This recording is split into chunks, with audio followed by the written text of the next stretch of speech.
이제 다 함께 묵도하심으로 새벽 기도회를 시작하겠습니다.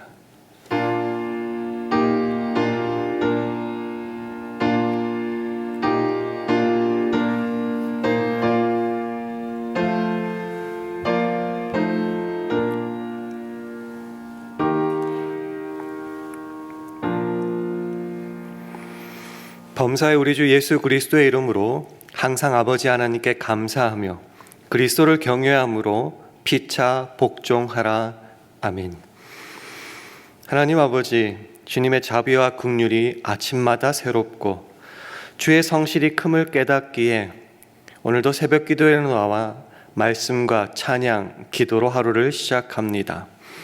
오늘도 만나게 될 수많은 사람 속에서 그저 비판하며 우열을 나누기 이전에 범사의 우리 주 예수 그리스도의 이름으로 항상 아버지 하나님께 감사하며 그리스도를 경외함으로 피차 복종하는 복된 시간을 보내게 하여 주옵소서.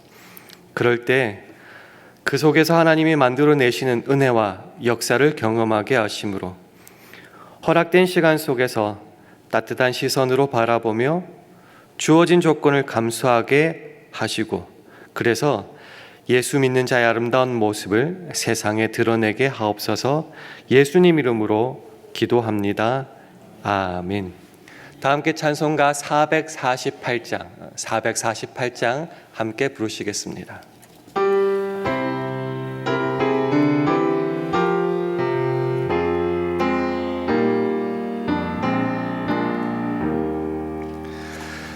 이 세상 끝날까지 주 봉사하리니 내 친구 되신 주여 늘 함께 하소서. 주 나와 함께 하면 전쟁도 겁없고 주 나를 인도하면 늘 안심하리라. 나 주를 따를 때에 주 약속하신 것 그 영광 중에 모두 이루어 주소서. 주님의 뒤를 따라 섬기며 살리니 그 크신 은혜 속에 날 인도하소서. 이 세상 온갖 시험 내 마음을 흔들고 저악한 원수들이 안팎에 있으나 주 나를 돌아보사 내 방패 되시고 내 옆에 계신 것을 늘 알게 하소서. 저 영광 빛난 곳을 주 허락했으니 그 허락하신 곳을 늘 사모합니다.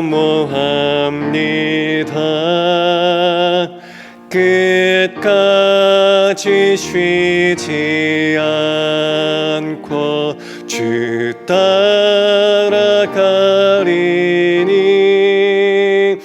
주 넓은 사랑 안에 늘 인도하소서. 주옵소서.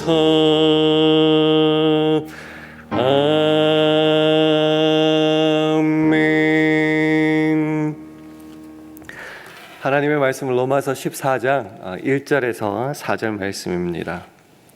신약 성경 258면 로마서 14장 1절에서 4절까지의 말씀을 한 절씩 교독합니다. 로마서 14장 1절에서 4절까지의 말씀을 한 절씩 교독하겠습니다. 믿음이 연약한 자를 너희가 받되 그의 의심하는 바를 비판하지 말라. 어떤 사람은 모든 것을 먹을 만한 믿음이 있고 연약한 자는 채소를 먹느니라. 먹는 자는 먹지 않는 자를 업신여기지 말고 먹지 못하는 자는 먹는 자를 판단하지 말라. 이는 하나님이 저를 받으셨음이니라. 남의 하인을 판단하는 너는 누구뇨? 그 섰는 것이나 넘어지는 것이 제 주인에게 있음. 저가 세움을 받으리니 이는 저를 세우는 권능이 주께 있음이니라. 아멘. 할렐루야. 새벽기도 나오신 여러분들에게 하나님의 은혜와 평강이 함께 하시기를 원합니다. 우리 주위 분들과 샬롬으로 인사하는 시간 가지겠습니다. 샬롬. 샬롬. 우리가 지난주 월요일도 그렇고 오늘도 그렇고 일상을 살아간다는 의미에 대해서 한번 살펴보고 있는데요. 일상을 살아간다는 다른 표현은 이런 게 아닐까 생각합니다. 우선은 일상이라는 말 속엔 시간과 공간이 있어야겠죠. 그 생각 속이나 상상 속, 꿈 속에서 사는 것은 일상이 아니죠. 주어진 허락된 시간과 공간 속에서라는 것을 포함하고 있고요. 그리고 그 시간이라는 공간이라는 것을 생각하면은 우리 인생 삶이라는 무대가 펼쳐질 거라고 믿습니다. 우리에게 주어진 그 무대, 그리고 무대는 상황이, 컨텍스트가 필요한 거죠. 우리에게 주어진 그 환경, 그런 모든 컨텍스트가 있고요. 그 속에서 가장 중요한 것은 내게 맡겨진 그 역할을 감당하며 사는 것. 그게 바로 일상을 살아간다는 것이 아닌가 생각합니다. 그 중에서 가장 부딪히고 힘들어하는 존재는 누구냐? 제 개인적인 생각으로는 사람이 아닐까 생각해 봅니다. 오늘 특별히 교회에서 일상을 다루겠는데요. 예수 그리스도를 주로 고백하는 정말 예수 믿는 자들이 한 교회에 모였지만은 그럼에도 불구하고 나와 다른 생각과 우선순위, 판단, 가치를 가진 사람들이 왜 이렇게 많은지, 그것도 한 교회 내에서요. 그래서 이 갭이라는 것을 생각해 보면은 그저 넘어가고 억셉하기에는 그 다양성이라고 넘어가기엔 너무 큰 차이들이 우리 속에 너무 많은 것 같습니다. 그래서 이것을 어떻게 감당하며 때론 감수하며 교회에서 일상을 살아낼 수 있을까? 오늘 말씀을 중심으로 함께 살펴봤으면 좋겠습니다. 사람 때문에 힘들고 그 사람의 차이가 너무 많다, 심하다라는 것을 보여주는 예가 오늘 본문에 나옵니다. 초대교회가 있던 로마 시대에는 그 시장에 나오는 대부분의 고기는 우상에게, 로마에 있는 국가 신에게 먼저 제사 드리고 난 후에 나온 고기입니다. 그러니까 고기, 그거는 우상에게 드린 제물이라는 말과 동의어로 보셔도 될 것 같습니다. 이 고기를 그러면 먹어야 되냐 말아야 되냐라는 믿음의 태도도 교회 다니는 사람마다 다를 수 있다는 겁니다. 첫 번째 교회 다니는 사람은 그 고기를 안 먹고 채소만 먹었습니다. 이유가 뭔지 물어봤더니 나는 우상을 섬기지 않는 예수 믿는 사람이라서 그렇다라고 대답했습니다. 또 다른 예수 믿는 사람에게 고기를 먹느냐 물었더니 먹는다라고 말했습니다. 당신은 왜 고기를 먹습니까? 라고 물었더니 대답은 우상은 없는 거예요. 그러니 이 고기를 먹든 안 먹든 믿음에는 전혀 상관이 없습니다. 라는 대답을 들었습니다. 먹는다, 안 먹는다, 누가 맞다, 틀렸다 따지기 이전에 이 두 부류의 사람이 다른 모습을 가진 이유는, 즉 고기를 먹고 안 먹고의 차이는 무엇이죠? 그 주어진 시간과 공간, 환경 속에서, 컨텍스트 속에서 내가 믿는 신앙을 지키는 그 방식과 실천의 모양이 다를 뿐입니다. 그러니까 어떤 형태를 가지든 다 자기 신앙을 지키기 위해서인데 그 예수를 믿은 시간과 그 믿음의 성숙도에 따른 차이만이 있다라는 거죠. 저 둘째랑 유인이랑 투닥 끓일 때 참 많습니다. 근데 유인이랑 저랑 나이 차이가 35살입니다. 35살을 무시하고 꼬맹아 너는 왜 그 정도밖에 못하니? 라고 그렇게 함부로 판단하거나 업신여길 수는 없다는 거죠. 믿음에 있어서도 이 성숙도, 특별히 시간에 관한 고려를 하지 않으면은 우리의 신앙은 굉장히 좁아지고 편협해질 수 있다라는 겁니다. 그래서 오늘 우리가 바라보고 싶다는 것은 다르다, 너는 틀렸고 나는 맞다, 뭐 이런 것이 아니라, 즉 다르다는 사실 자체가 아니라 다름을 바라보는 믿음의 자세에 대해서 함께 좀 나눴으면 좋겠습니다. 다름이라는 것이 교회 안에서 우열의 차이로 나눠질 수 있다면 당연히 우리는 비판할 수 있고 가르칠 수 있고 책망할 수 있고 때로 잘라낼 수도 있겠죠. 그런데 오늘 본문에서, 우리가 읽은 본문에서 사도 바울은 그렇게 바라보지 않고 그 누구의 편도 들지 않는 것을 확인할 수 있습니다. 오늘 본문 3절 말씀을 화면을 보시면서 함께 읽겠습니다. 시작. 먹는 자는 먹지 않는 자를 업신여기지 말고 먹지 못하는 자는 먹는 자를 판단하지 말라. 이는 하나님이 저를 받으셨음이니라. 우리도 마찬가지죠. 신앙생활을 교회에서 하는데요, 믿음의 연조가 참 많이 다릅니다. 어떤 분은 거의 8, 90년을 예수 믿었고요, 어떤 분은 이제 갓 며칠, 몇 달 예수 믿은 사람도 분명히 있기 때문입니다. 그 시간의 차를 고려하지 않고 믿음의 성숙도를 고려하지 않고 동일선상에서 놓고 모든 것을 쉽게 판단해 버린다면은 우리 교회의 스펙트럼이 굉장히 좁아질 수밖에 없다는 거죠. 예를 들어 이런 게 아닙니까? 야, 교회 다닌 지 몇 년이나 됐는데 그거밖에 못하냐? 아니면 교회 오래 좀 다녔고 봉사 좀 한다고 으스대지 마 라는 판단들이 우리 입속에서 자꾸 나오게 되는데 그러지 말라라는 거죠. 특히 오늘은 믿음이 연약한 자들에 대해서 좀 포커스를 맞췄으면 좋겠습니다. 믿음이 연약하다는 것을요, 너무 어렵게 판단하지 마시고 이렇게 한번 바라봤으면 좋겠습니다. 그리스도인으로서 어떻게 살아가야 될지에 대해서 아직 잘 모르는 사람들, 아니면은 그리스도인이 어떻게 살아야 될지에 대해서는 아는데 제대로 실천 못하는 사람들, 그렇게 좀 바라봐 주시면 감사하겠습니다. 그런 믿음이 연약한 자들을 바라보면 자꾸 고치고 싶고 비판하고 싶고 판단하고 싶은데, 사도 바울은 그러지 말라, 믿음이 좀 강하다고 믿음이 연약한 자 업신여기지 말고, 믿음이 약한 사람들은 그런 믿음이 강한 자들의 어떠한 모습을 보고 판단하지 말라. 그 이유는요, 딱 한 가지예요. 내 마음이 넓다거나 나는 훌륭한 사람이다라는 의미가 아니라 하나님이 저들을 받으셨다는 이유 때문입니다. 굉장히 심플합니다. 하나님이 그도 이도 나도 다 받으셨다라는 겁니다. 그래서 14장 1절이 14장을 읽는 중요한 키인데요, 화면을 보시면서 로마서 14장 1절 말씀도 함께 읽어보겠습니다. 시작. 믿음이 연약한 자를 너희가 받되 그의 의심하는 바를 비판하지 말라. 믿음이 연약한 자 분명히 있습니다. 우리 주위에도 많을 거예요.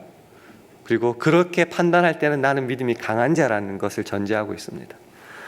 믿음이 연약한 자를 너희가 받되 비판하지 말라.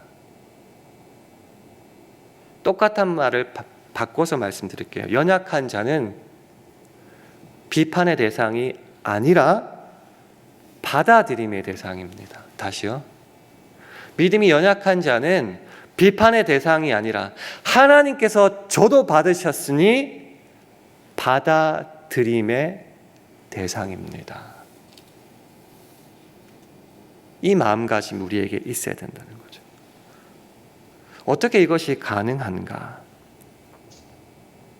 우리 모두는 내가 어느 쪽에 있든지, 즉 믿음이 강한 쪽에 있든지 약한 쪽에 있든지 우리는 우리의 주인이 아니라 우리 모두에게는, 연약하고 강한 모두에게는 주인이 따로 있기 때문이다. 그래서 받아들임의 대상이 된다라고 말하고 있는 겁니다. 주인이 있다. 그러면은 그 노예, 하인, 거느리는 사람의 책임은 그럼 누구에게 있는가? 같은 종들에게 있지는 않다. 그의 주인에게 전적으로 판단의 책임이 있다라는 겁니다. 그것이 오늘 본문 말씀 4절 말씀입니다. 함께 읽도록 하겠습니다. 시작. 남의 하인을 판단하는 너는 누구뇨? 그 섰는 것이나 넘어지는 것이 제 주인에게 있음에 저가 세움을 받으리니 이는 저를 세우는 권능이 주께 있음이니라. 교회에서 일상생활, 교회는 예수 그리스도를 주로 고백하는 사람들의 모임입니다. 우리 모두에게는 그런 주인이 있다라는 거죠. 그 말은 나도 너도 다 주인이 아니니 그 모든 주의 종들의, 주의 사람들의 책임은, 판단은 주께만 있다라는 거죠. 다 아는 내용인데 매번 잊어버리는 내용입니다. 그래서 판단도 주께, 그럼 그를 심판하고 책망하고 어떤 결과를 가지고 오는 그 권능은 누구에게 있는 거죠? 그 역시 주께 있다는 겁니다. 로마서 14장 10절 말씀을 제가 한번 읽어볼게요. 네가 어찌하여 네 형제를 판단하느뇨? 어찌하여 네 형제를 업신 여기느뇨? 우리가 다 하나님의 심판대 앞에 서리라. 우리에게는 그 심판할 책임이 없고 우리의 주인 대신 주께만 있다라는 겁니다.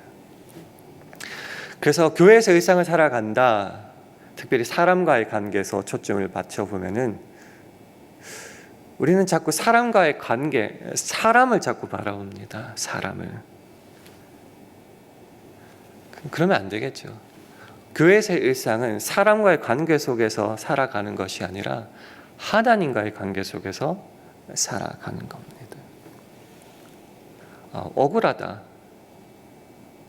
라는 대답이 먼저 나온다면 이거를 한번 확인해 주십시오. 우리가 이렇게 판단도 안 하고 하나님께 맡기고 때로 감당해야 된다고 말했을 때, 받아들여야 된다고 말했을 때에 억울한 마음이 든다면은 제가 드린 다음의 말씀을 한번 잘 묵상해 보십시오. 혹시 여러분은 하나님 앞에서 살지 않고 사람 앞에서 살기 때문에 그러진 않습니까? 사람과 사람이 만나서 교회도 꾸려가는 것 같지만은 코람 호미니부스, 사람 앞에서 그냥 신앙, 하나님 다 떠나서 그냥 사람과의 관계 속에서만 지내다 보니까 때로 억울하고 때로 멸시하고 비판하게 되는데요. 우리는 사람과의 관계 속에서 사는 것 같지만 우리의 주인 대신 하나님 앞에서, 코람 데오라고 하죠.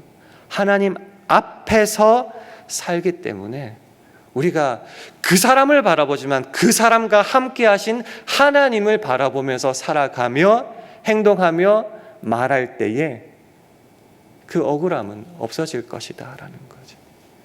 그러니까 좀 점프하면요, 우리는 그 사람을 통해서 하나님과 관계 속에서 사는 겁니다.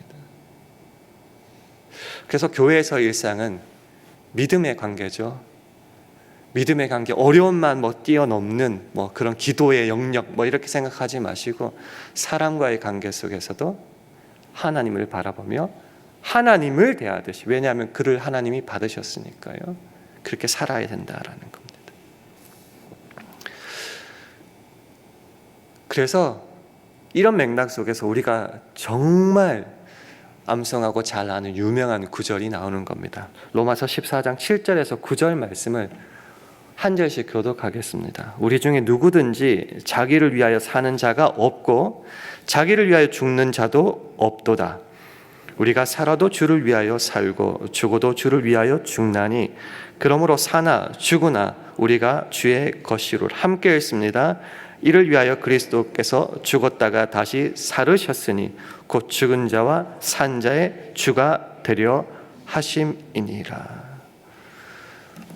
다 예수 그리스도를 주로 고백하는 교회에 모인 사람들은 이래나 저래나 다 주를 위해서 살아가는 사람입니다. 그 말은 우리 모두가 다 주의 것이라는 거죠. 예수 그리스도께서 십자가에 죽으심으로 죽은 자와 산 자의 주님이 되셨으니까 우리 교회에서도 마땅히 주님이 계시고 우리의 주인이 있다라는 거죠. 그래서 우리가 어떤 모습을 가지고 살아가든 그게 아름다운 모습이든 때로 연약한 모습이든 다 주께서 판단하시고 받으셨으니 우리도 그 주님을 바라보며 주께서 우리를 받으신 것처럼 해야 되지 않겠냐라는 말입니다. 적용을 한번 해볼까요? 교회라고 할 때 어떤 분들이 그렇습니다. 교회라고 해서 예수를 믿는다고 해서 저는 세상보다 더욱더 아름답고 더욱더 멋지고 더욱더 훌륭한 사람들만 모인 줄 아는데요. 그게 아니네요 라는 말을 참 많이 듣습니다. 사실 조금만 들여다보면 교회는 어쩌면 세상보다 더 심한 모습들이 있을 수도 있습니다. 왜냐고 하면은 교회의 정의 때문에 그러지 않습니까?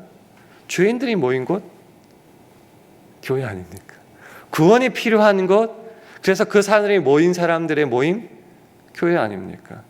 그래서 어쩌면 교회보다 더 못한 곳이 없을 수도 있을 겁니다. 아직도 어떤 목사님의 농담이 제 귀를 울립니다. 그냥 다른 종교 폄하하는 것도 아니고 사람들 무시하는 것도 아니니까 넓은 아령으로 받아주세요. 저놈이 절로 갔으면 절이 망했을 텐데 라는 농담을 하시더라고요. 저는 그 말을 아직도 기억하고 있습니다. 내 마음에 다 맞는 사람들이 신앙생활 하는 건 다 아니에요. 어쩌면 같은 주를 모신다고 하면서도 믿음의 성숙도도 시간차도 판단도 그 모든 것이 다르기 때문에 교회 안에서 더 싸울지도 모르겠습니다. 근데 그것에 초점을 두지 마시고요. 그런 사람을, 그런 나를 받으시고 사랑하여 주셔서 십자가에 죽으시기까지 우리를 구원하셔서 한 교회로 불러 모이게 하신 주님을 기억하자, 주님을 바라보자라는 거죠. 그 주님께서 우리를 사랑하여 주시고 용서하여 주심으로 한 교회에서 예수 그리스도를 머리로 그들을 각 지체로 사용하고 계시니 우리도 그 믿음 안에서 서로를 받고 주의 사랑으로 품고 용납하고 섬기는 것은 어떨까? 근데 자꾸 이러면은 억울함이 자꾸 마음에 생깁니다. 화병이 생길 수도 있을 거예요. 그 왼수랑 같이 신앙생활 여전히 계속해야 됩니까? 라는 질문이 항상 생깁니다. 그 왼수라는 조건이 떠나지 않겠죠. 같은 교회 다니면은. 그럼 그거를 풀려고 하는데 아직까지도 안 풀렸고 앞으로도 안 풀릴 것 같아요. 그러니까 그 조건을 감수하며 억울하게 살아야 되는 것이 내 신앙의 생활인가? 속상하다, 미치겠다라고 생각할지도 모르겠습니다.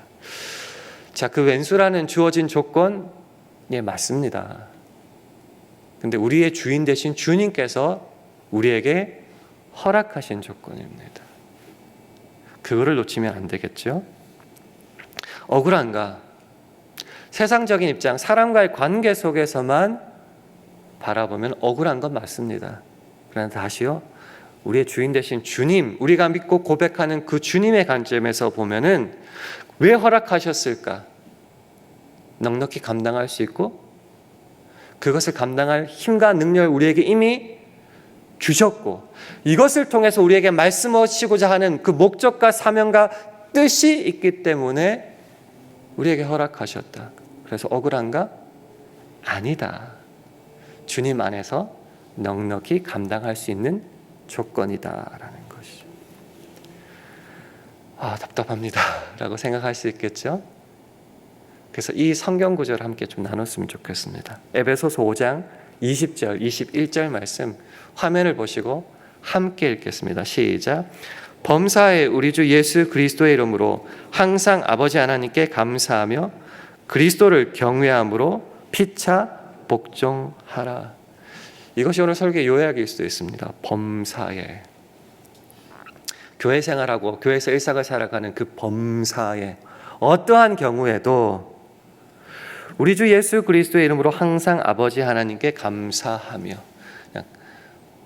감사 안 나오다 감사해라 감사해라 버릇처럼 감사 그거를 좀 더 넘어서요, 하나님이 우리의 주인이 되신다, 예수가 우리의 머리가 되신다, 주께서 허락하신 조건이다. 그러니 주를 믿는 믿음 안에서 그 모든 범사에 우리에게는 항상 감사할 것밖에 없다라는 결론이죠. 억울함은 없다. 우리 눈에 억울하게 보여도 그것을 뛰어넘을 하나님의 크신 사랑과 능력과 은사가 우리에게 주어진다라는 거죠.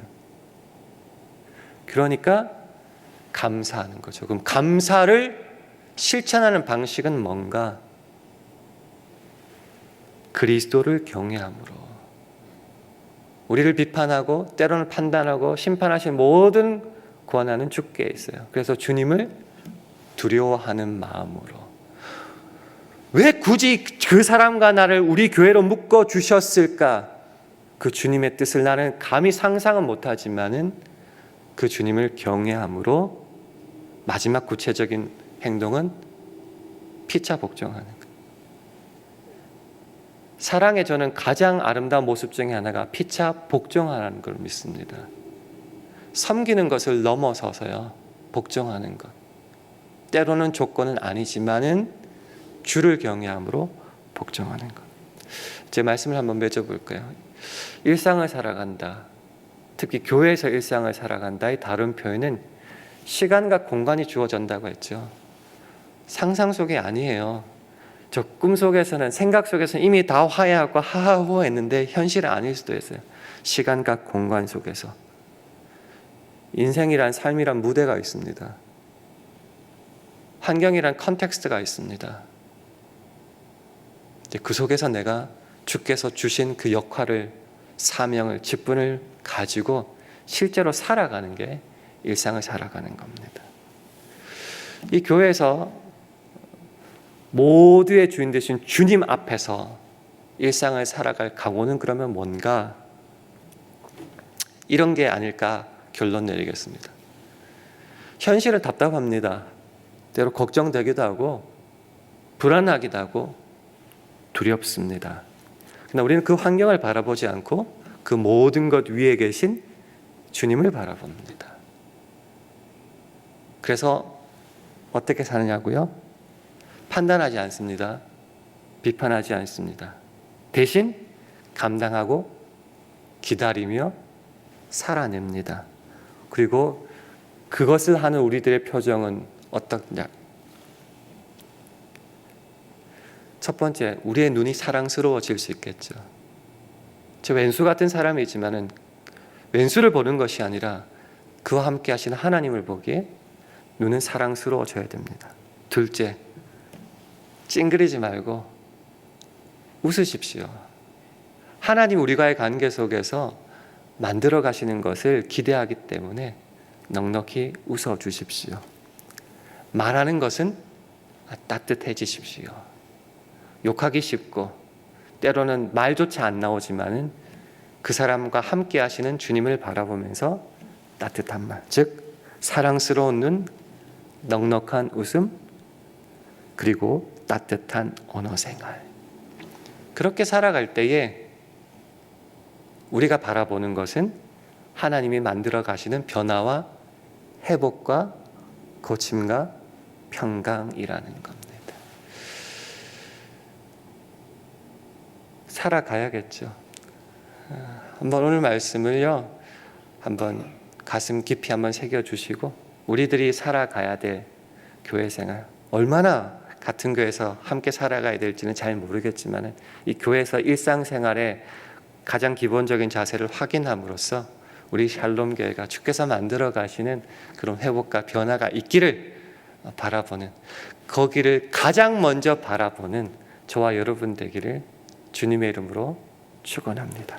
기도하겠습니다. 기도하실 때 우리에게 주어진 교회에서의 일상을 말씀대로 한번 살아내는 그 결단과 실천을 우리에게 허락하여 달라고 기도해 주시기 바랍니다. 우리 샬롬교회와 가정, 직장과 사업, 자녀들을 붙잡아 주셔서 신앙 안에서의 사람과의 관계를 주님 모신 자답게 감사와 넉넉함으로 감당하게 해달라고 기도해 주시기 바랍니다. 오늘 하루도 성령 충만하게 해주셔서 하나님의 영광만을 드러내게 하옵소서. 이런 기도 제목을 가지고 합심하여 기도하겠습니다.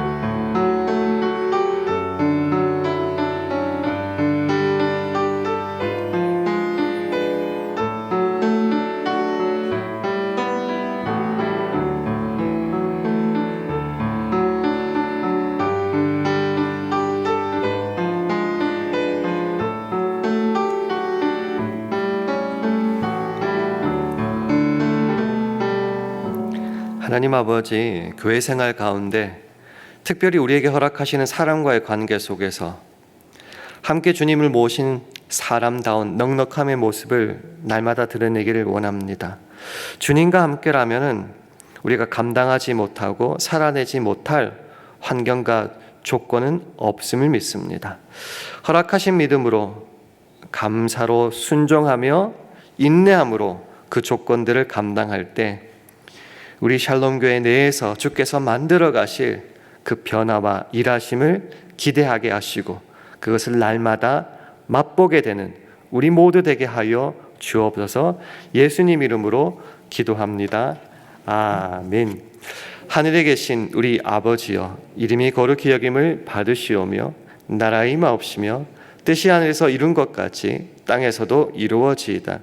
오늘날 우리에게 일용할 양식을 주옵시고 우리가 우리에게 죄 지은 자를 사하여 준 것 같이 우리 죄를 사하여 주옵시고 우리를 시험에 들게 하지 마옵시고 다만 악에서 구하옵소서. 대개 나라와 권세와 영광이 아버지께 영원히 있사옵나이다. 아멘.